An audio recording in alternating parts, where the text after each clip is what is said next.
Hello friends, ಇನ್ಸ್ಟಾಗ್ರಾಮ್ನಲ್ಲಿ ಟ್ರೆಂಡಿಂಗಲ್ಲಿರುವ ಈ ಥರ ಒಂದು ಪೋಸ್ಟನ್ನು ನೀವು ಹೇಗೆ ಕ್ರಿಯೇಟ್ ಮಾಡೋದು ಅಂತ ನಾನು ನಿಮಗೆ ತಿಳಿಸ್ಕೊಡ್ತೀನಿ. ಅದಕ್ಕೂ ಮುಂಚೆ ನಮ್ಮ ಚಾನಲ್ ನೀವು ಸಬ್ಸ್ಕ್ರೈಬ್ ಆಗಿಲ್ಲ ಅಂದರೆ ಈ ಕೂಡಲೇ ಸಬ್ಸ್ಕ್ರೈಬ್ ಆಗಿ. ಮೊದಲು ನೀವು ಕ್ರೋಮ್ ಬ್ರೌಸರನ್ನು ಓಪನ್ ಮಾಡಿ, ಇಲ್ಲಿ ಸರ್ಚ್ ಮೇಲೆ ಕ್ಲಿಕ್ ಮಾಡಿ. ಇಲ್ಲಿ ನೀವು ಗೂಗಲ್ ಜೆಮಿನಿ ಅಂತ ಸರ್ಚ್ ಮಾಡಿ ಆದಮೇಲೆ ಇಲ್ಲಿ ನಿಮಗೆ ಫಸ್ಟ್ ಬರುವ ಈ ಲಿಂಕ್ ಮೇಲೆ ನೀವು ಕ್ಲಿಕ್ ಮಾಡಿ. ಈಗ ನೀವು ಇಲ್ಲಿ ಕೆಳಗೆ ಪ್ಲಸ್ ಐಕನ್ ಮೇಲೆ ಕ್ಲಿಕ್ ಮಾಡಿ, ಅಪ್ಲೋಡ್ ಫೈಲ್ ಮೇಲೆ ಕ್ಲಿಕ್ ಮಾಡಿ.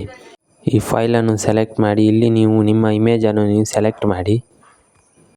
ನಾನು ನಿಮಗೆ ಡಿಸ್ಕ್ರಿಪ್ಷನಲ್ಲಿ ಒಂದು ಪ್ರಾಂಪ್ಟನ್ನು ಕೊಟ್ಟಿರ್ತೀನಿ, ಅದನ್ನ ನೀವು ಇಲ್ಲಿ ಪೇಸ್ಟ್ ಮಾಡಿ ಆದಮೇಲೆ ಇಲ್ಲಿ ಸೆಂಡ್ ಆಪ್ಷನ್ ಮೇಲೆ ಕ್ಲಿಕ್ ಮಾಡಿ. ಈ ಥರ ನೀವು ಕ್ಲಿಕ್ ಮಾಡಿ ಆದಮೇಲೆ ಸ್ವಲ್ಪ ಹೊತ್ತಾದಮೇಲೆ ನಿಮಗೆ ಕೆಳಗೆ ಇಮೇಜ್ ರೆಡಿಯಾಗಿ ಬರ್ತದೆ. ಇಲ್ಲಿ ನೀವು ನೋಡ್ತಾ ಇರ್ಬೋದು, ಈ ಥರ ನಿಮಗೆ ಇಮೇಜ್ ರೆಡಿಯಾಗಿ ಬರ್ತದೆ. ಈಗ ನೀವು ಇದನ್ನು ಇಲ್ಲಿ ಇಮೇಜ್ನ ಮೇಲೆ ತಗೊಂಡೋಗಿ ಇಲ್ಲಿ ನೀವು ಮೇಲೆ ಡೌನ್ಲೋಡ್ ಆಪ್ಷನ್ ಇರುತ್ತೆ, ಈ ಡೌನ್ಲೋಡ್ ಆಪ್ಷನ್ ಮೇಲೆ ಕ್ಲಿಕ್ ಮಾಡಿ ಇಮೇಜ್ ಡೌನ್ಲೋಡ್ ಆಗ್ತದೆ. ಇಲ್ಲಿ ನೀವು ನೋಡ್ಬೋದು, ಓಪನ್ ಮಾಡಿ ತೋರಿಸ್ತೀನಿ. ಇಲ್ಲಿ ಇಮೇಜ್ ಡೌನ್ಲೋಡ್ ಆಗಿದೆ. ಈ ವಿಡಿಯೋ ಇಷ್ಟ ಆದರೆ ಈ ವಿಡಿಯೋಗೊಂದು ಲೈಕ್ ಮಾಡಿ. ಹಾಗೆ ಇದೇ ಥರದ ವಿಡಿಯೋ ಬೇಕಂದರೆ ನಮ್ಮ ಚಾನಲ್ ನೀವು ಸಬ್ಸ್ಕ್ರೈಬ್ ಆಗಿ. Thank you for watching. Bye.